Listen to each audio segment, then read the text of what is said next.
want to do that. Or what is that one?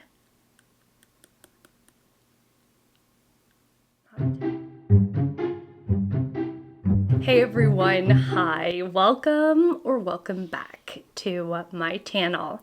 In this video, I want to do a deep dive into the year 2000.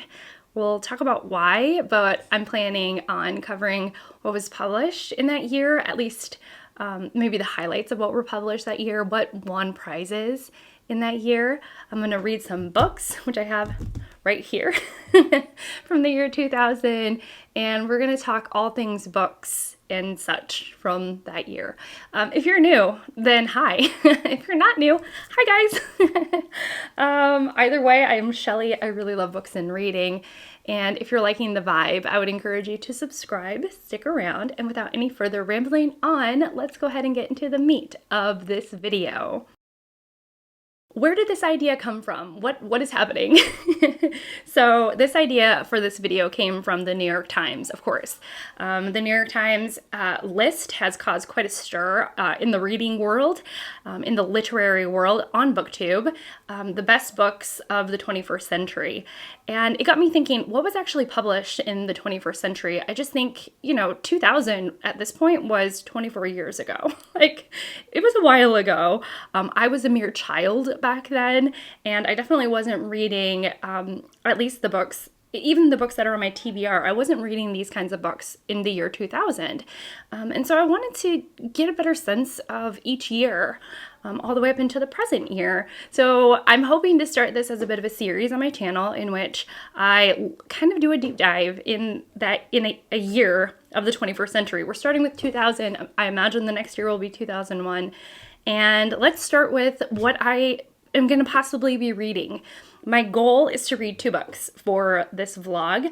I also just want to go over what I've read from the year 2000, books that have stood out to me. I want to go over Steve Donahue, who is a book critic who does videos on YouTube. He has these fabulous end of the year lists. He has best and worst for 2000. I want to go over that. And I just want to talk about what was generally published in the year 2000. And maybe while I'm doing all of this, you can tell me what your favorite picks were, your favorite reads were from the year 2000. So in terms of what I possibly could read in terms of what was published then, I have The Blind Assassin by Margaret Atwood. This was the winner of the Booker. This was published. Can you believe it? This was published in 2000. I've never read this. I've only read one. Is that right? One Margaret Atwood? I've read The Handmaid's Tale. I feel mixed about that book. I've heard some people really, really enjoy this read. A couple of my friends said that they read this, and once they figured out the twist about 3/4 of the way through, the book was less exciting after they kind of figured out what was happening, the puzzle piece that fell into place. So this is a contender, though it's not my top pick. I also have, this is probably exactly one of the books that I am going to read because I have been meaning to read Persepolis by Marjane Satrapi for years. This is a translated graphic memoir. It's done in a graphic novel format. I have been meaning to read this for years. It's a slim little work, and it is about, I should know by now. It is Satrapi growing up in Iran during the Islamic Revolution, and it's supposed to be fabulous. It recently got a reprinting, which I'm so glad for this book. It's like continuing to live and breathe in the literary space, and shockingly, I haven't read it. We also have The True History of the Kelly Gang by Peter Carey. This, I think that Peter Carey would be one that I would really enjoy. I have 2 books by Peter Carey. He's supposed to be a very literary writer in that he takes his craft very seriously and that his books are beautifully rendered. And that just seems very much like my you're probably hearing the page turns through the mic. That just seems like my kind of read. This is, see, I'm looking at the page number because I'm like, is it going to be a huge book? This is about, I think, 350 pages in this hardback edition. It's beautiful. 350, that's not too bad. So this is about a little over 500 pages. And then the third book, which again, I'm not really feeling right now, and it is China Miéville's Perdido Street Station. This is a fantasy book. It's a heavy thing. It's a heavy book. It's pretty long. It's over 700 pages, and it's heavy. And the subject matter is heavy as well.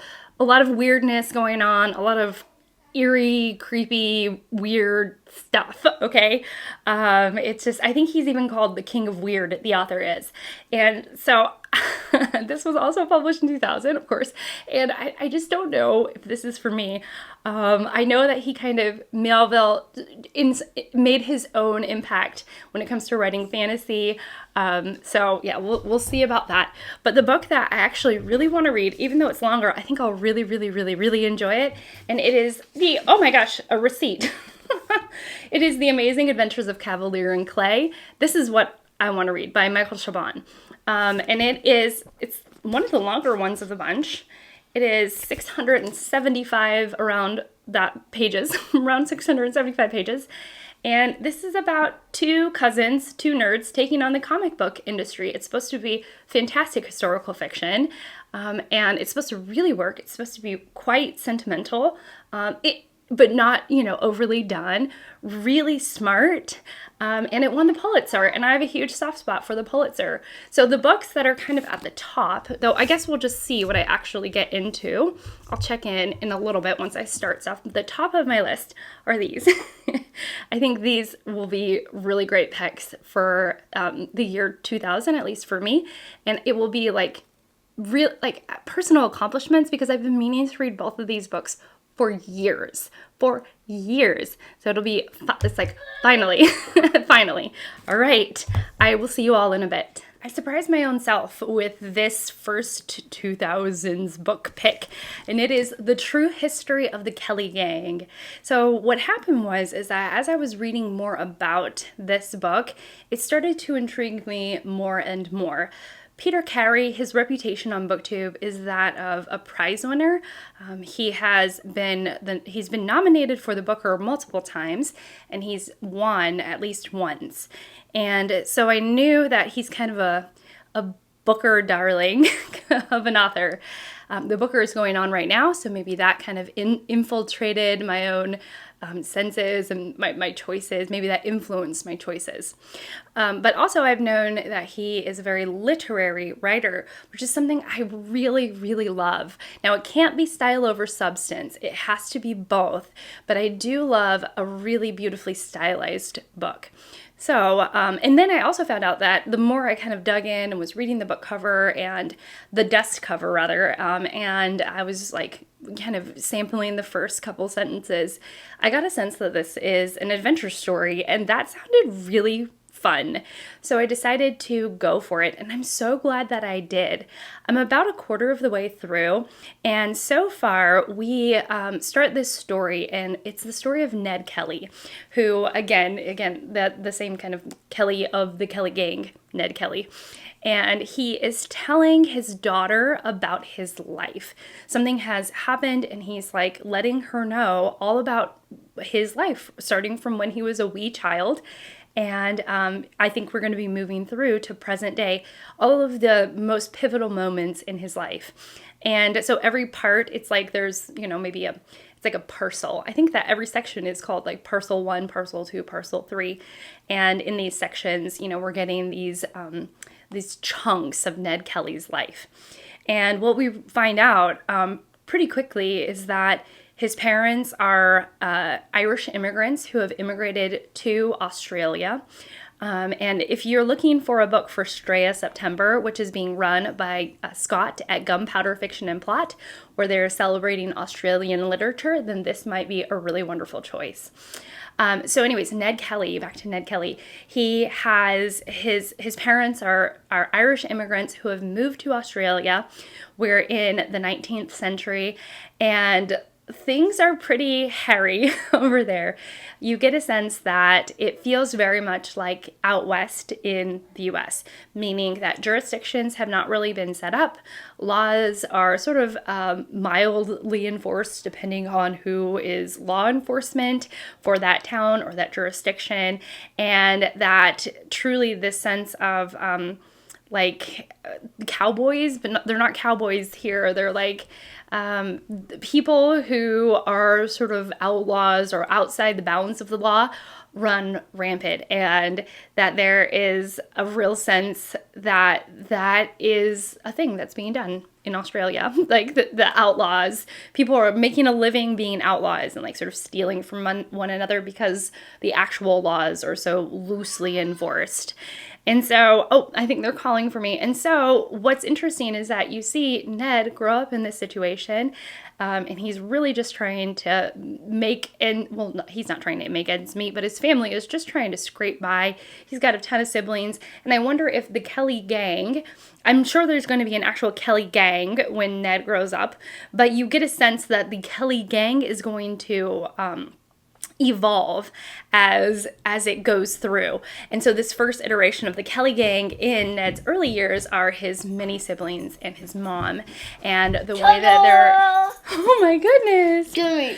I think I was saying something along the lines of the Kelly gang being the kids and the mom, and the way that they are bound together and they're trying to survive and like scrape it together to have a life that is just barely making it. Like they're trying to cultivate land, but then sometimes, like, because of situations, things get sidetracked. But also you feel the real affection that Ned has for his family and the way that they look out for one another, and I really like that. We are in and out, weekend is here. I think I was saying that you get a sense that this first Kelly gang is the family, Ned's family. There's a ton of kids in the family, and they are honestly just trying to make it. They're just trying to scrape by. They're at certain points in his childhood, they're cultivating land. They're trying to, like, actually get their feet out from under them and like start on the path of not just surviving but like thriving. And it's a real struggle. But what I really love so far and that you get a sense of is that Ned loves his mom. He has a real fondness for his siblings, and you see the way that they have affection. Like, there's really affectionate moments in here while also feeling like it's a true adventure story. I don't really know where it's gonna go. It's already been really exciting. At times it's funny, it's super well written, and I'm just really glad to have picked this up. It's been really, really good so far. So I'll be back when I've read more. I did indeed finish Peter Carey's The True History of the Kelly Gang, and boy have I learned a ton. My relationship with this book has developed and changed, which is super interesting, and what I've learned about this book is also quite fascinating, if I do say so myself. So this actually won the Booker in 2001. This is Peter Carey's second win. He won for Oscar and Lucinda as well. I feel like I have a piece of hair tickling my eyebrows. So this is his second win for the Booker. What I didn't know until I was talking to my sweet friend Anita is that not Peter Carey, but that Ned Kelly was a real life figure. I just didn't know, and I didn't look up the book, and so I went into this blind, which may have been a mistake. So Ned Kelly was a bushranger, which is the Australian term, from what I could gather, is almost like the Australian term for cowboy, in the most sort of gritty sense. So they steal horses, they rob banks, they get into conflicts, and so on and so forth. And so Ned Kelly is a true person, and he actually formed, or really according to this book, a sort of gang formed around his name, and like his brother was involved, and so on and so forth. And so reading about Ned Kelly on Wikipedia, to be honest, was really fascinating. I ended up reading quite a bit of the history of him via Wikipedia just to get a sense of what Peter Carey was possibly doing that was of interest. It's hard to say that like someone is, if you don't know the history of somebody, if you don't know their reputation, then it's really difficult to assess what the author is doing that might be different or shedding new light on that person. And so I actually think that was reading the Wikipedia, I should have started there, because I think that Peter Carey is probably writing more to an audience that really understands who Ned Kelly was. And so then what he was doing to Ned Kelly in terms of his character and building the Ned Kelly character in the book was far more fascinating for people who know about Ned Kelly. The reason why I say that is because sort of in layman's terms, Ned Kelly was a bit of a brute. He's known as a police murderer, caused all kinds of ruckus, and gotten all kinds of trouble. At one point, his mother is imprisoned, and just he's got all of this rich, sort of salacious history behind him. And so, having said that, this book was very middling for me, because at the very beginning, I felt like Peter Carey was really building an awesome character. The Kelly family, they're dirt poor, and they're really struggling against the odds, and they're struggling against the prejudices of class, of being somebody who has immigrated to Australia and is dirt poor and has to do some sort of like a little bit of the Robin Hooding, like stealing from the rich to give to the poor, a little bit of that to make it. And then he's villainized for it. And the book, about up until the halfway point, was really working for me. And then I think that we got to events, and it could be the fact that I have started teaching school. I'm about to start teaching students, but this whole past week I've been getting my classroom ready, and I've been working every day. And so I think my brain has just been busier, but I don't know, my little one's like running up and down the hall. And anyways, so I think what happened is that I don't know if I didn't pay enough attention to the events, but I also just think at some point there's some controversy, and there are some sort of events that happen that Peter Carey is playing with, and he's speaking to audiences that know Ned Kelly. And I want to say it's a him thing, and that I just wasn't the person that he was talking to. And if I had read a biography of Ned Kelly, or I was a little more familiar of his reputation and really familiarized myself with him, because my Wikipedia reading was really like a speed read through the history of Ned Kelly. But I really think about the halfway point, he's more having a conversation with history. Peter Carey is. And I don't know that history. And so I felt a little bit excluded from that conversation. And on top of that, I started to not root or not even care about Ned Kelly. Whereas up until that point, I could sympathize and understand why he's so upset and all of that stuff. And I don't know, about halfway, it just started to lose me. And then it ended. And I was relieved that I was done with it, which is not really the best feeling that one ought to have. So I'm going to let it sit with me for a little while. It's not my favorite, y'all. I will say that for sure. But I am glad that I read it, and I'm glad to have kind of ticked it off my TBR. And I'm sort of maybe the Booker judges knew more about Ned Kelly than I did, and thus enjoyed it more. So that is my assessment on that. Onwards and upwards to the next book. All right, so what was going on in the book world in the year 2000? I have a couple of news events I'm going to cover, a handful of deaths of literary figures. We will talk books in general, and then also book prizes. So in terms of news, the final Peanuts comic strip, the final original Peanuts comic strip, was run back in February, and it's a long-standing, well-beloved comic strip that features the character of Charlie Brown. And then also, Jeffrey Archer was accused of perjury on the same day that his own courtroom drama The Accused is made available. So that was kind of an interesting coincidence and sort of a little bookish quirk right there. In terms of deaths, we had Patrick O'Brien, who passed away. He wrote Master and Commander along with several other books. I think this is a double-digit book series. It's got a lot of books in it, and a well-loved author. He actually died at the beginning of the year, January 2nd. And then also Charles Schulz passed away, which might have something to do with why the final comic strip was run. We also have the illustrator and writer, dark illustrator and writer Edward Gorey, who passed away, and then the poet Gwendolyn Brooks.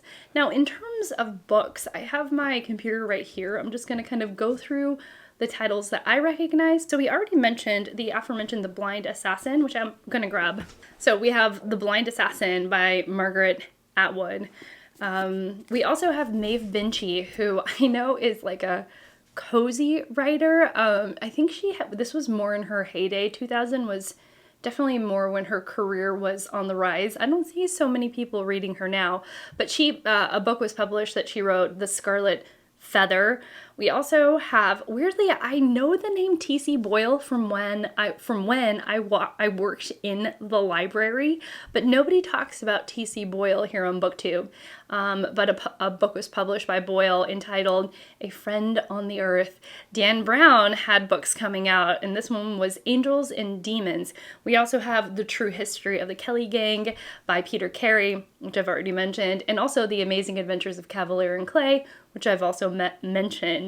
Bernard Cornwell, who is a historical fiction writer, he had a book that came out and it's called Harlequin, which I've never heard of. A book that is still talked about and read today is Mark Z. Danielewski's House of Leaves. People talk about that like it's the best thing since sliced bread, experimental work. We actually have a Ken Follett book, but nothing that he's known for those like really chunky historical fiction, Pillars of the Earth type of books. And instead, in 2000, a book was published entitled Code to Zero by Ken Follett, which I don't hear anybody talking about today. Jan Foss's, one of his books was published called Morning and Evening. So something kind of interesting there. John Grisham is John Grisham still writing books? He probably is. Anyways, The Brethren by John Grisham came out. Some real literary giants were publishing books in 2000, and I'm talking like Kazuo Ishiguro put out the book When We Were Orphans along with Barbara Kingsolver with the book Prodigal Summer. Joyce Carol Oates put out her famous Marilyn Monroe fictional book entitled Blonde. Philip Roth put out the book The Human Stain. We also have Marjane Satrapi with her graphic novel Persepolis, which I actually have right here, and I will show you all right here. Oprah's, I think, very first book club pick, Drowning Ruth, was also published in 2000, and this was by Christina Schwartz. Gosh, Oprah Book Club. That's really taken me back. Whenever I need to put myself in a good mood, I often watch Oprah, which is just a weird quirk of mine. We also have Muriel Sparks' Aiding and Abetting, which I read and I absolutely adored. It was my very first Muriel Spark book. I'm supposed to be reading another one very soon. She's sharp as a tack. I mean, very witty, very, very smart. Of course, Danielle Steele was putting out 2 books, actually. The titles don't even matter. It's just the fact that she was just prolifically writing. But if you're curious, it is The House on Hope Street, and then a book called Journey. Oh, Zadie Smith just decided to enter the literary world and take it by storm with White Teeth. But then we also have some like more genre fiction. In terms of genre fiction, I was really surprised not surprised, but it's like I personally forget that like George R.R. Martin was putting out books in 2000, and the book that he put out was A Storm of Swords. Robert Jordan had a book that came out entitled Winter's Heart, and there was another name on here that I was like, oh yeah, let me find it. Oh, Terry Pratchett. I know some people who love Terry Pratchett, and he had put out the book The Truth during this time. In terms of kids' books, we have Harry Potter and the Goblet of Fire by J.K. Rowling. Lemony Snicket's were coming out. Apparently 3 of the books came out.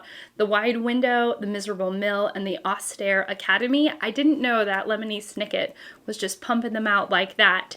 Anthony Horowitz came out with the hit book, The Stormbreaker, not The Stormbreaker, just Stormbreaker. Lloyd Alexander put out a book and it's called The Cat Who Wished to Be a Man.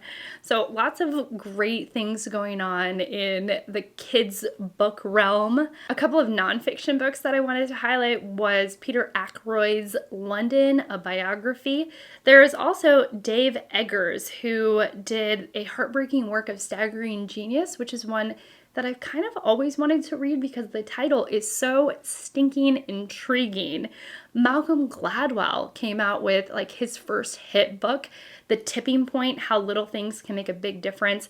I went through a big Malcolm Gladwell phase several years ago. I always flip-flop on how I feel about him. As much as he's a really entertaining writer, I don't know if I necessarily agree with all of his conclusions. And at one point, up until maybe 2 years ago, I had read everything he had ever written, up to Talking with Strangers. But anyways, The Tipping Point came out in 2000. 2 names that I recognize but haven't read, both memoirs. The first one is The Measure of a Man, a spiritual autobiography by Sidney Poitier, came out, and also Stephen King's On Writing, his memoir about the craft of writing, came out. I still see people pick up the King book, and the Sidney Poitier book just sounds fantastic. Let's also just go through some prizes, like what was happening in terms of prizes that year. Absurdist Chinese writer Zhao Xijin won the Nobel Prize for Literature in 2000. I didn't know this next prize. I was surprised that it had been going on for this long, but the Giller Prize has been going on since 2000, if not maybe before, and there was a tie for the Giller Prize, which is a Canadian prize, and Michael Ondaatje's Anil's Ghost tied with David Adams Richards' his book, Mercy Among Children. Mostly I was surprised that the Giller has been going on for that long. The Miles Franklin Award has been going on for quite some time as well. This is an Australian award. It was another tie between Thea Astley, her book Drylands, and Kim Scott, her book Benang. So I'm just surprised. The Man Booker, of course, it was called the Man Booker then, I believe it was, and The Blind Assassin by Margaret Atwood had won that. Also, the Orange Prize for Fiction had started at that point, which is now the Women's Prize for Fiction, and Linda Grant had won that, and she won for When I Lived in Modern Times. I have not read any of these books, so if you can give me some insight, if you've read them, that would be the most important. I would really love to know. So let's hop over to the US, and since that's where I'm based, that's where I'm most interested. So what was going on in the US at this time? In terms of prizes, let's start with the National Book Award for Fiction. It was Susan Sontag's book In America, which we don't really talk about Sontag's fiction. We often talk about her nonfiction. I love the book regarding the pain of others. Brilliant writing, thoughtful, and just fantastically executed. The Michael L. Prince Award, which is a young adult book award, which I've read quite a few of the winners, like quite a handful, because young adult was my thing, especially when I was training to be a children's librarian or, school librarian. And it was Walter D. Meyer's Monster, which was really, really well executed as well. It's about a young boy sitting on trial for being an accessory to murder, and the way he thinks about the process is really interesting. Very, very effective book. In terms of the Pulitzer Prize, Jhumpa Lahiri won for The Interpreter of Maladies, which is kind of interesting. The Hugo Award was going on at this time. Of course, it's no one that I know. This is a science fiction award. And the person who won was Werner Vinge, A Deepness in the Sky. Yeah, know nothing about that author or that book. Oh, the Newbery Medal, which is kind of like a middle grade, like chapter book, but not quite young adult books. The Newbery Medal, which I've, again, won a handful, again, from the training to be a librarian.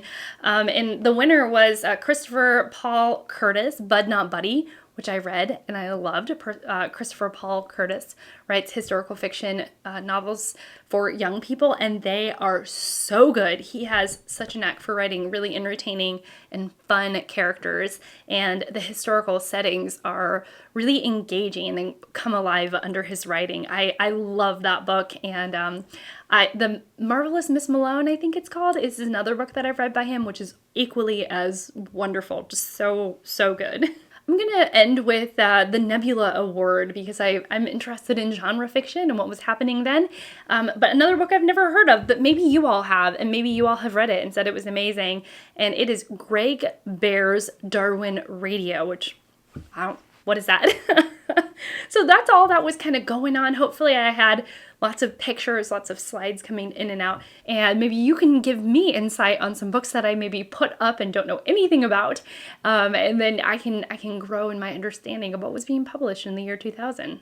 This second book I picked up, oh my goodness, I have been meaning to read this for ages, and I'm so glad. Y'all see me waving it around. I've been meaning to read this for ages, and I'm so glad because, I'm picking up books I've been meaning to read for a long time in the hopes of discovering what was published in 2000 to get a better sense of what was going on in the year 2000.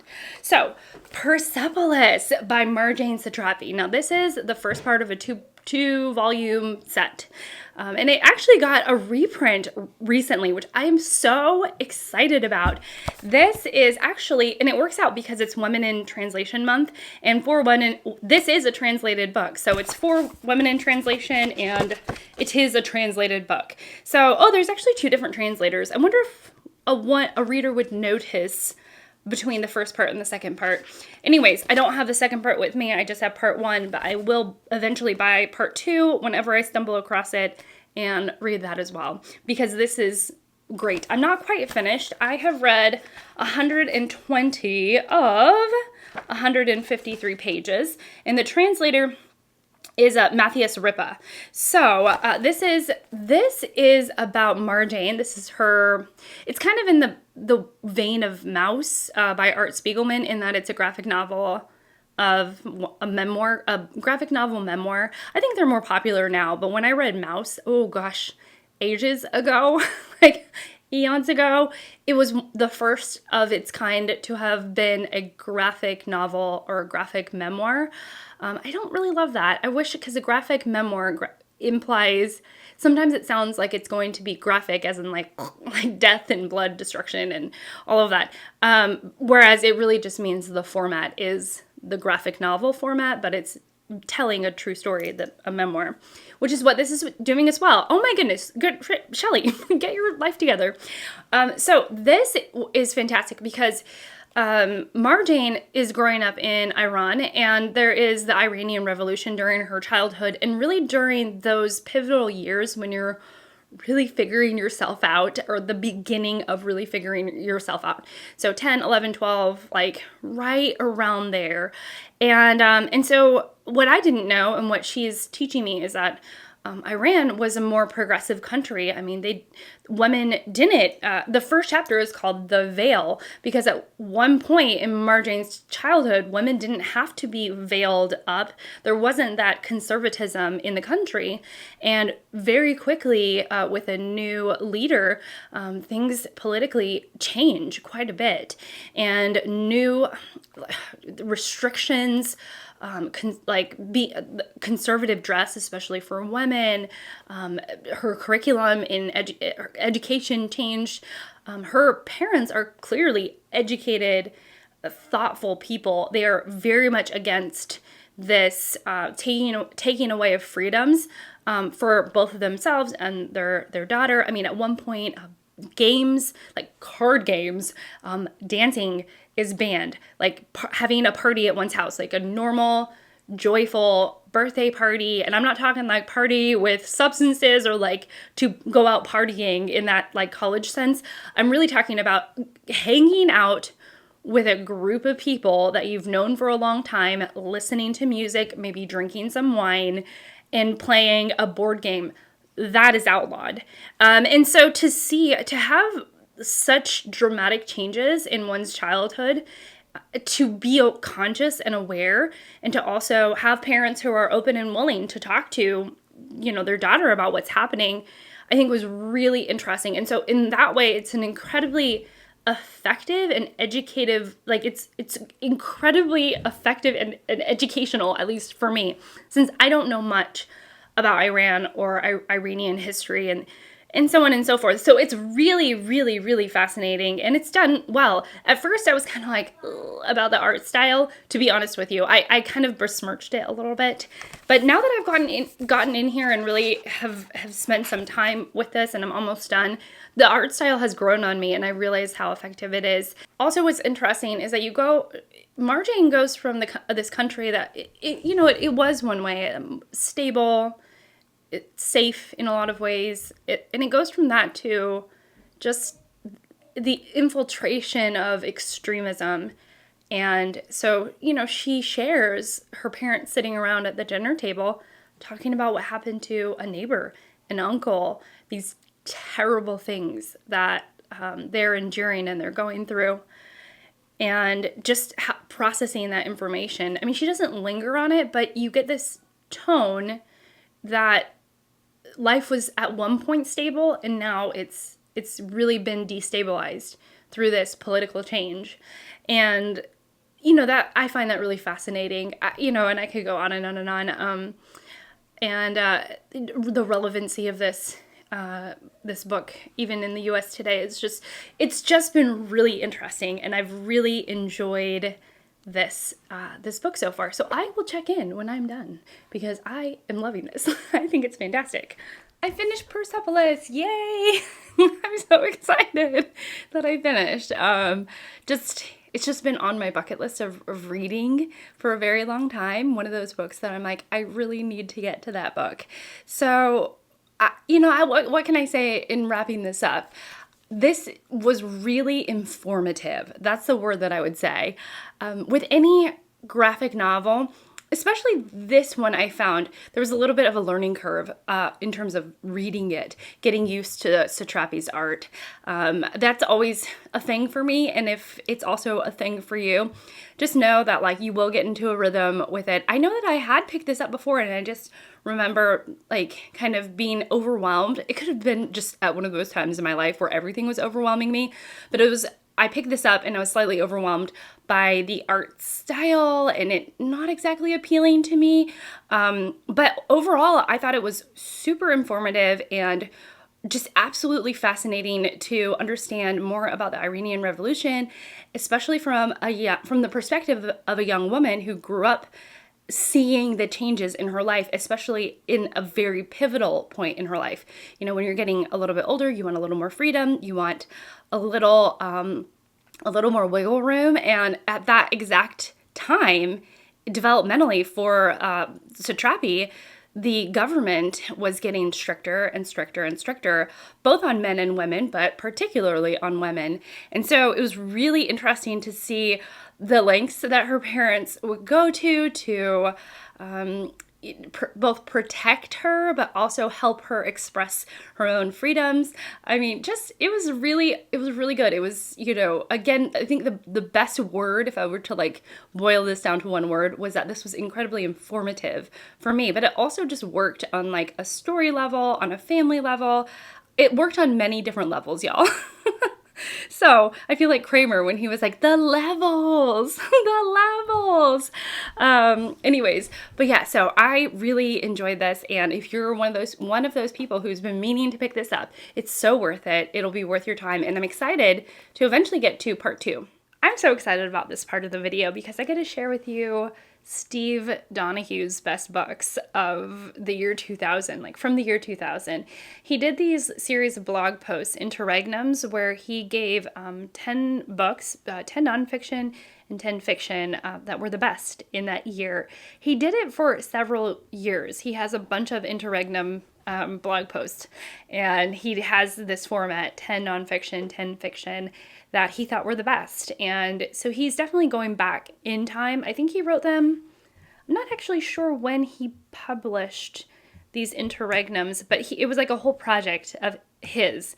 And so the 2000 was the one that, we're going to be looking at because that's what this video is about. But I've just been excited to share them with you. If you don't know who Steve Donahue is a book critic.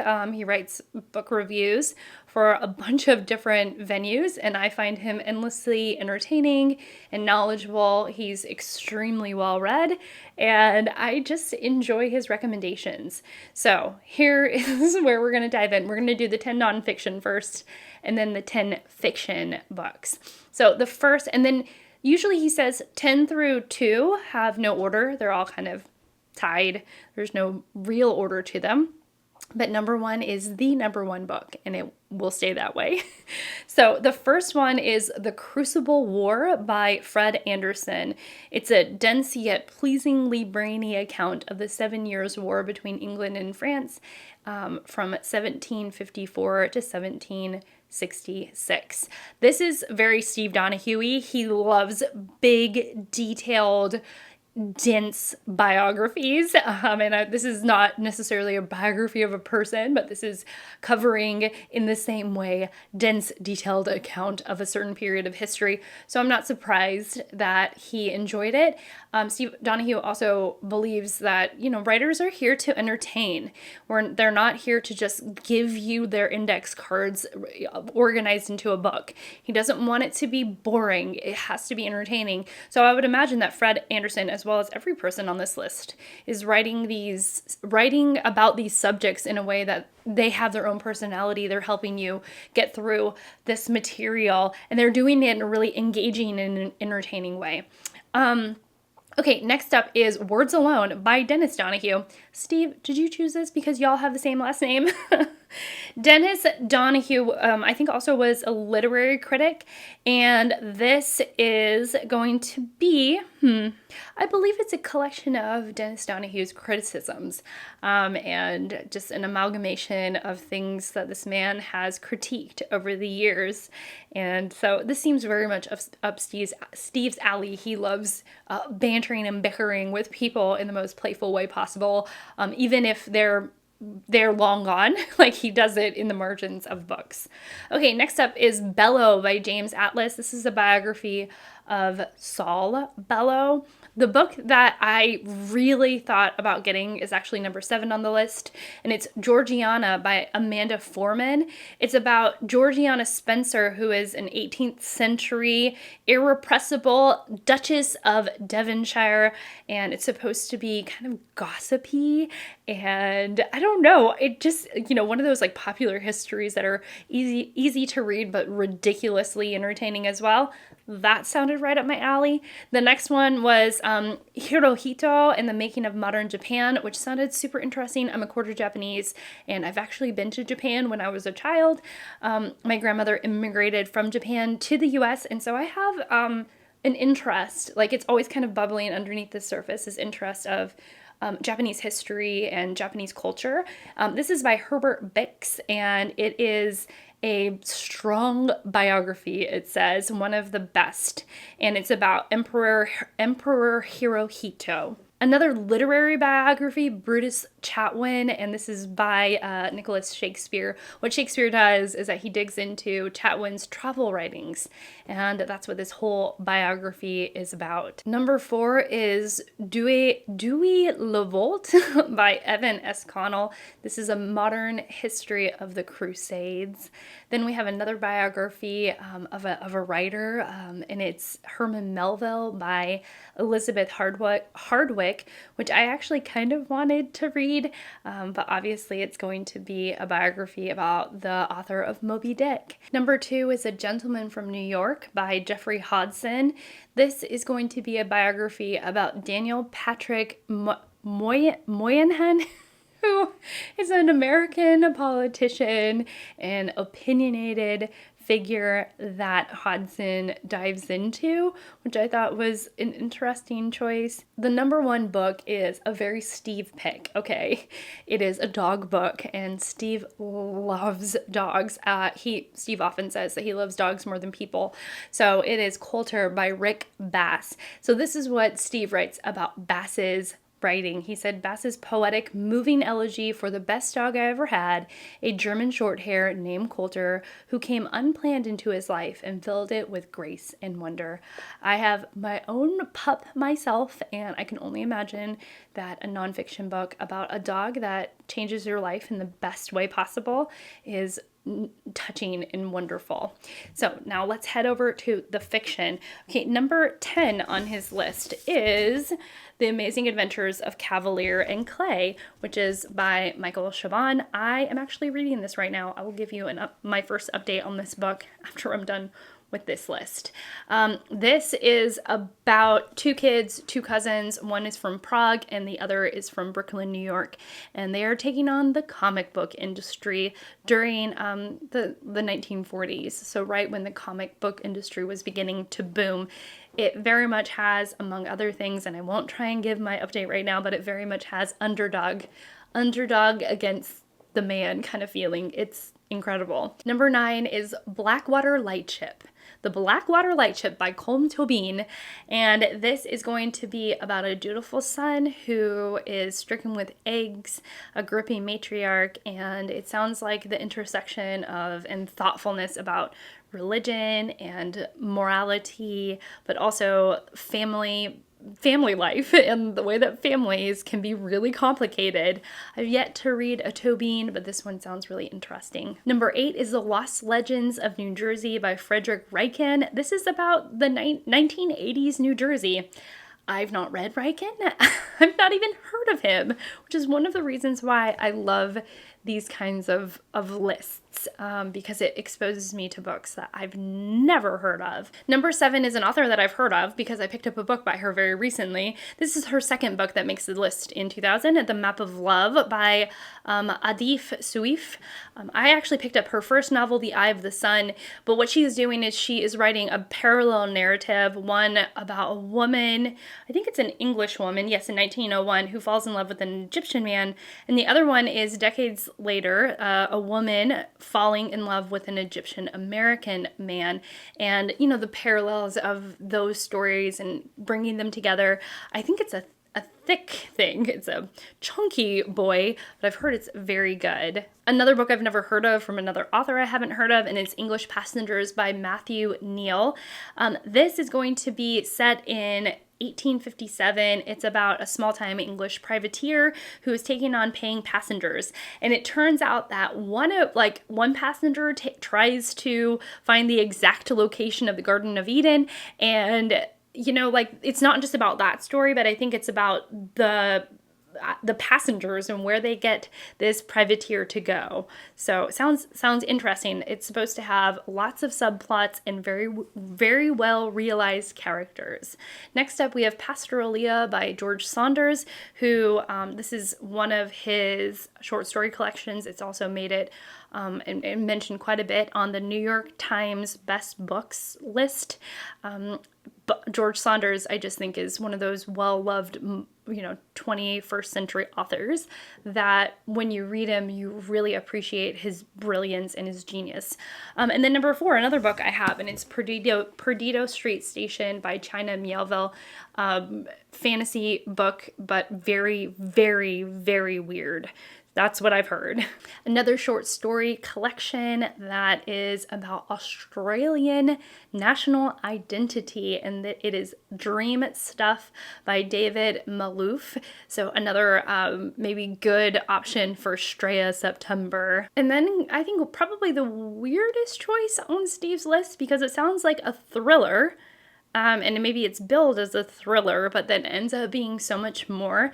And it's Lightning on the Sun by Robert Bingham. It's It's supposed to be about a man named Asher who's working in Cambodia and decides to risk one enormous score by sending an illicit shipment of heroin home to the States and into the care of his girlfriend, and then things go wrong. So it sounds like a thriller, but it's supposed to be quite a bit deeper than what it's billed as.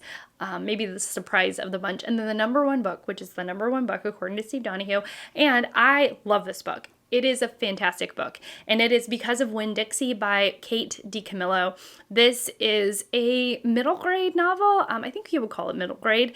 Kate DiCamillo writes for grades like fourth, fifth, and sixth. She has this very narrow target audience.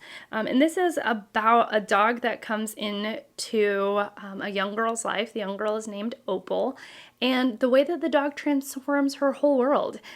It's touching, perfectly done, super tight. I love this book. It is a fantastic book. I would be showing you the cover right now from my physical collection, but I think I gave it to one of my nephews. It's a really good book, along with pretty much everything Kate DiCamillo does. She's got just a perfect writing voice for that age group, but do not dismiss it because it's for a younger audience. That is my advice. Don't dismiss it because it's for a younger audience, because it is shockingly touching and just beautifully rendered. I loved it. So I'm not surprised that it's number one, but I'm kind of surprised that it's number one, but I'm glad that it made it to the number one spot. Y'all, let's talk about the third book I picked up for this vlog. And I'll probably end the vlog before I have a final update for this book because it's a long one. And it is The Amazing Adventures of Kavalier and Clay. This book is amazing. It is amazing. I am really loving it. As I mentioned before, it's about two cousins. Well, what has happened is that World War II, we're at the very beginning of World War II, and things are getting dire for Jews overseas in Europe. And what happens is that a family, and you find out right away, a family decides to prioritize for a bunch of quirky things, one of their sons to send him to safety in the U.S. And so we have this, we have Kavalier, Joe Kavalier, who just kind of shows up on his cousin's doorstep. And his cousin is Sam Clayman, or Sam Clay.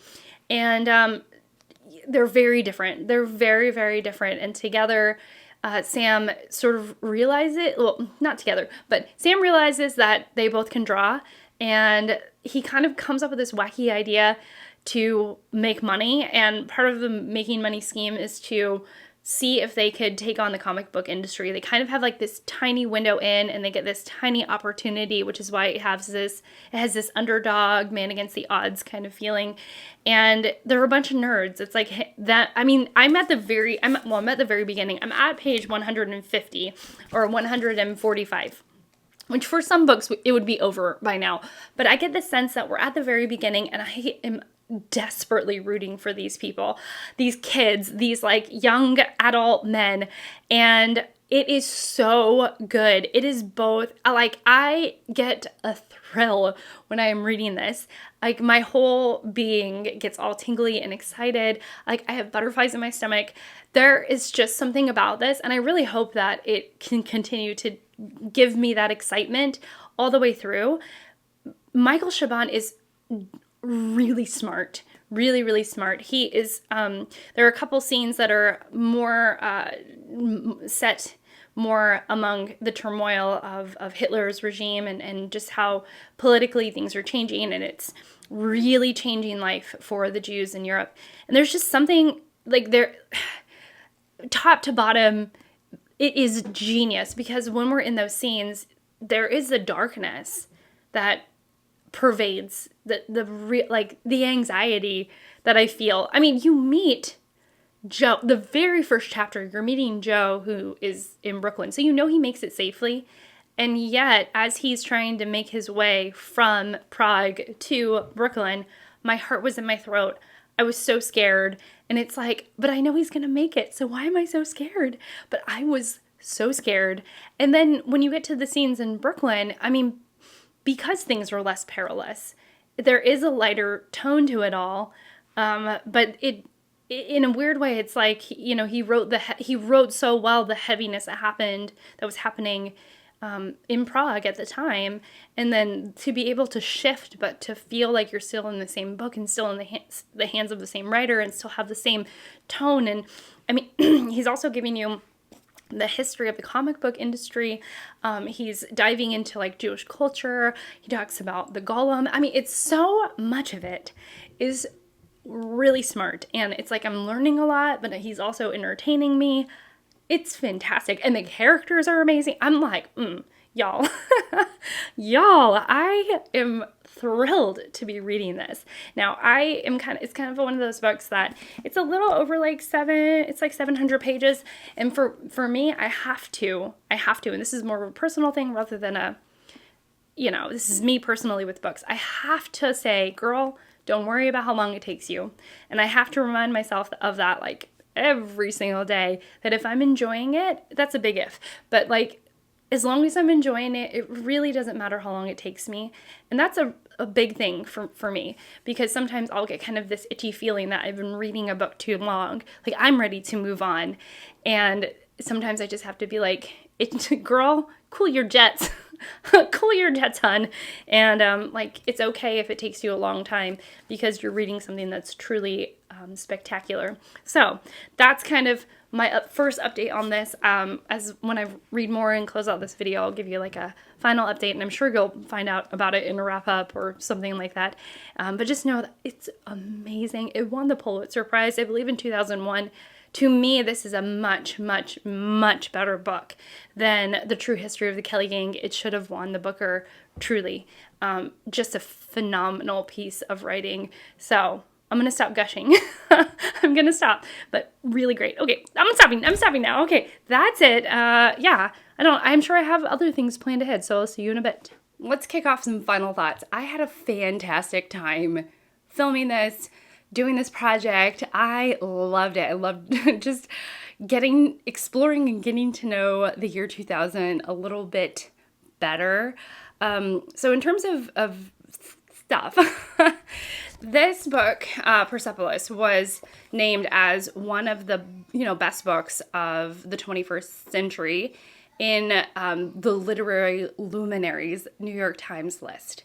And I'm so glad that it made it for so many different reasons.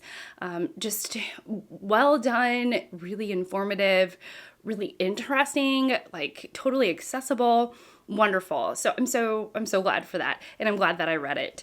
Then we have The True History of the Kelly Gang by Peter Carey. I'm kind of wondering, I don't understand the judges, like their decision, the Booker judges in 2001 when they named this the winner. Wow, words today are hard. Words are hard. Not a fan, to be totally honest with you. I think that some of it was well done. I would say the first half was phenomenal, and the second half was words can be like, no words, just sounds, y'all. Like, I don't know. Yeah, this is gonna be one of those books that I'm gonna sell back to a used bookstore. Someone else can maybe enjoy it and read it. But I was so surprised because it started off so strong and then like not good. And then also another book, I think that was on the New York Times list. Not that I have it memorized or anything, because I honestly don't. But I'm pretty sure The Amazing Adventures of Kavalier and Clay was also on that list. And I will say, just on its own merit, I'm further through. Give me a moment. I'm very, very slowly creeping up to the halfway mark. I'm taking this incredibly slowly. I don't mind, because it is so, so good. This is a fantastic novel. So long as it doesn't pull a Peter Carey, it is going to end up being one of the best books I've read this year. And I am so, so, so glad that I am reading this. It is so good. I just care incredibly deeply for these these flesh and bones characters. What, Papa? Are you okay? Was that okay or no? No. What did you want to eat? Like something else. What do you want to eat then? A piece of toast? With butter on it? Oh, no. You don't know? I'll be there in just a minute. Let me finish this and then I'll be right there, okay? Okay? Okay. I think I was talking about the flesh and bones character. The main characters feel very real to me, especially one of the main characters. Very real, very, very thoughtful, very well conceived, and very well written. So anyways, amazing. So good. Yeah, and in terms of the project as a whole, I loved it. I thought this was amazing. I can't wait to do 2001. I am just so thrilled as to, like, I don't know, having this learning with you all more about the books that were published in 2000 and just focusing in on a certain year. It was, oh my gosh, I just loved it. It was so great. Let me know your thoughts down below. I read all of my comments. I try my best. I try my darndest to get back to all of my comments. And I just want to know, like, your thoughts about this. And yeah, just tell me. I just want to converse, y'all. Okay, that's it from me. I'm getting silly. I gotta go. Thank you so much for watching. Thank you so much for being here. Y'all have no idea how much I appreciate and adore you all. And I hope to see you all in my next one. Bye.